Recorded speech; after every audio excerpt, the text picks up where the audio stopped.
Recently, there was an article, well, it's been probably 4 or 5 months at least now, on a guy by the name of Tom Scott. I don't know if y'all saw it or not in the Richmond paper.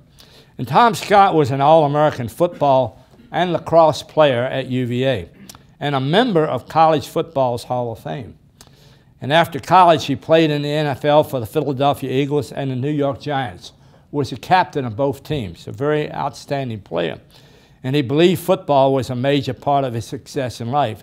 And he said, quote, "There were times when I could have given up on myself, but I wouldn't do that," Mr. Scott said. "I honestly believe the lessons football taught, never to bail out, regardless of the circumstances, served me well, as it has during all of the other crises that I've faced with in my life." Valuable lesson, valuable lesson. He believes the same thing. What are these lessons? It helps one to begin an understanding of all types of people from different parts of the world, different cultural backgrounds, and different races.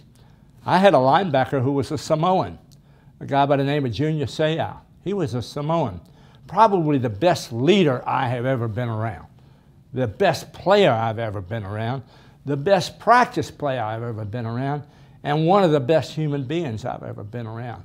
Junior Seau was an All-Pro, inducted into Hall of Fame 2 summers ago, and I went to it, okay? And I wanted to go because he was such a special guy to me, okay?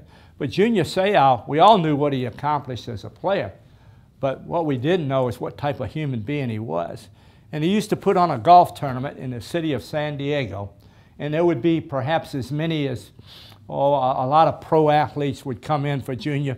He would invite them in to play, and they raised money for the disadvantaged youth in the city of San Diego. Junior probably raised $50 to $60 million for those youth in the city.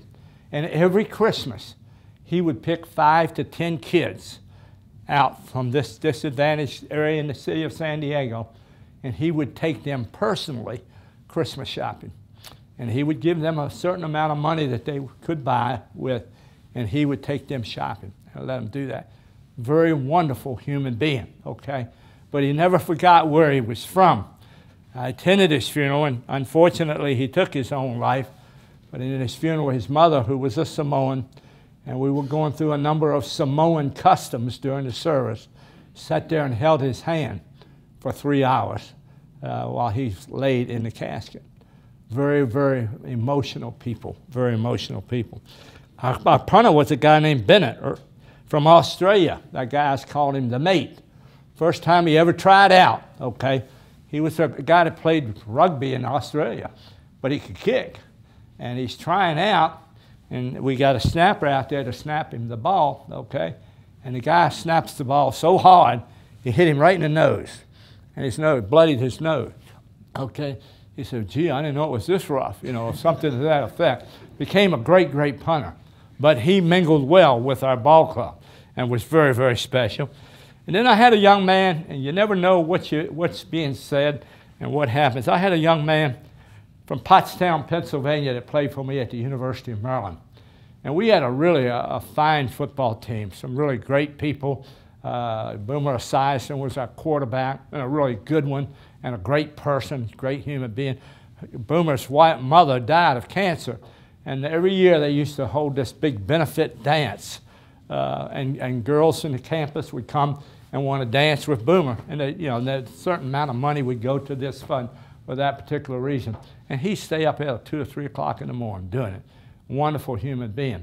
But this one player came into me one day, and he knocked on the door, and he came in. I said, "Come on in, what's on your mind?" He said, "Coach, I love it here at Maryland." He said, "I love the school academically. I'm getting what I want. I love the guys." He said, "But there's only one thing." And I said, "What's that?" He said, "The guys call me mindless." He wasn't real smart, okay? And they had given him the nickname mindless. And it was destroying him. It really was. And I learned from that guy that you don't do that in a program. You don't allow that to happen. It doesn't happen. And that's why you have to be so hands-on with it, because sometimes these guys will get something like that without you even knowing about it. And it can happen. But I spoke to our squad about use of nicknames. and never letting that to happen because of what can happen. And I didn't use this young man, but it was an experience that I learned from that I think was a very, very important one. What do we learn? We learn teamwork. There's no letter I in the word team, T-E-A-M. There's no I to it, okay? To be successful, a team has to be we and not me. A team has to be we and not me. You know, one of the best teams that I think I have ever seen, it's been since I've been retired, okay, that plays as a we team, is the basketball program at the University of Virginia. I think that is one of the finest programs that I've ever seen from a standpoint of working together as a team, as a we group. And that is so very, very important in everything that we do. It's to be we and not me. It's very, very important. I think this, to be successful, you can't be a me guy. Another experience I had was this. When I was coaching at Maryland, okay, and this is being able to take the blame for something. You know, leaders will stand up and take the blame. They're not so lacking in confidence that they won't do that. They will do it. And I learned this lesson from the guy at Boomer. My first college game, we went up to play Penn State. We were big underdogs, heavy underdogs. They had just come off of a national championship season. There's 95,000 people in the stands. About the only people that I know of that are in there pulling for them are my wife and 2 daughters. That's about it. We don't have many people there. And we're winning the game. It's third quarter, and we're winning the game. It was something like 24-23, something like that, and we fumble the ball. And Boomer comes off the sideline, and in my calm demeanor, I went up to him and said, "What the hell happened? You know, what are you doing fumbling the ball?" He said, "It's my fault, Coach, my fault." He took the blame. When I looked at the film, it wasn't his fault.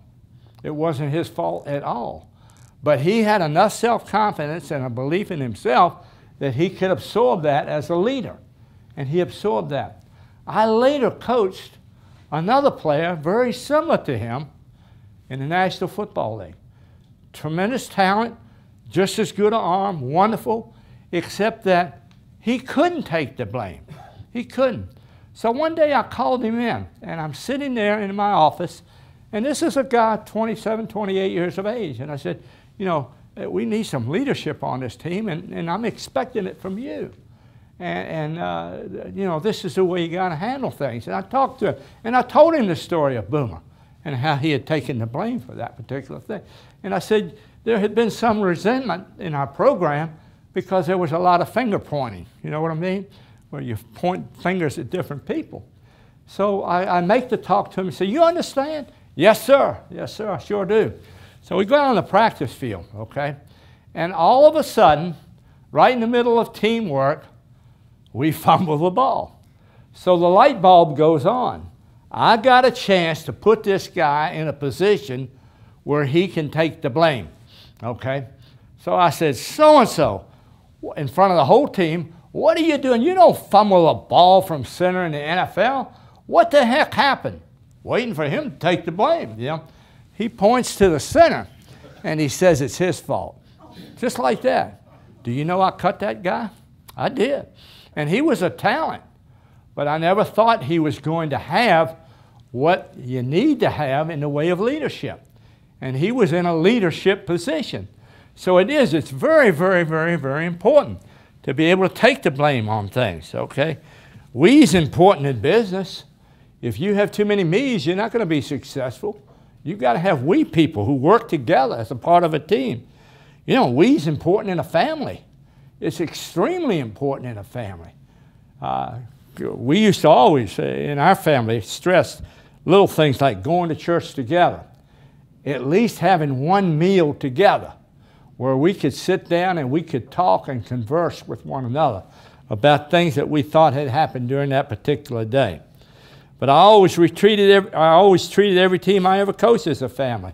At Georgia Tech, we used to have a big Christmas party. You know, when they built the Olympic Village there in Atlanta, before that was an Olympic Village, That was a destitute area in the city of Atlanta. I don't know if you knew that or not, but it was. And we used to throw a big Christmas party for every one of the little kids that were in that area every year. And our players would dress up as Santa Claus and etc., trying to do something within the community. At the San Diego Chargers, we'd have a party at my home. At Detroit, we had our Halloween. My wife one year came in, what was that, the Wizard of Oz, you know, the Tin Man and all. These three people walk into my office. I don't even recognize my wife. She's the Tin Man, okay? And I didn't know who she was, to tell you the truth. But we used to have a party like that for everybody so we could, you know, bring that team building together. Each member of a team must have two things that I think are very, very important. You must have respect for one another, and respect leads to trust. When I coached at Maryland, we used to have our guys, and they would always begin practice with, they'd huddle up, and they'd say, the ring, the ring, the ring. It was a chant, you know, the ring, the ring, the ring. I said, why do y'all do that? You know, this was my first year there. He said, Coach, we want to win the championship. We want the ring. I said, well, if that's the case, I said, there's still, you're going to design the ring, and you can do that if we get it. But the second thing is, I'm going to have a say on two things that I want on that ring. And on one side is going to be the word trust. On the other side is going to be the word respect. And they work together. And you have to have that in anything that you do for one another. And if you don't, you're going to be lacking. You're going to have some difficulty. Now, you learn in athletics, you learn to give completely of oneself. Completely. Junior Seau, when he would sit down after a game, after every game, and I coached there for 5 years, and after every game, you know what would happen? As soon as he would sit down, that was the sign. The trainers would come up, and they'd have a pair of scissors on, and they'd cut his jersey off. He was so tired and so exhausted from his participation, he couldn't get his arms up to remove the jersey. It was that tight. He was that committed to something, okay? And I think it takes that. It takes that in what we want to do. Okay. Families have to do the same thing for one another. You have to sacrifice for one another. Well, I learned very quickly in a family. My wife, we had our first child, and I was in the Army at the time, and I was on between going from my basic training up to Fort Meade, Maryland. Actually, I was going to Fort Hood, Texas originally, but they changed my orders after this. But my wife we were expecting our first child, and there was an old, I don't know if you remember, many of you probably wouldn't remember it, but there was a hospital down there right near the Lee Theater on, I forget the name of the street now, it was Grace, or might have been Grace Street. And there was a Lee Theater, and right there next to it was a hospital called Luke's Hospital, St. Luke's, and my wife was there for the delivery of our first child.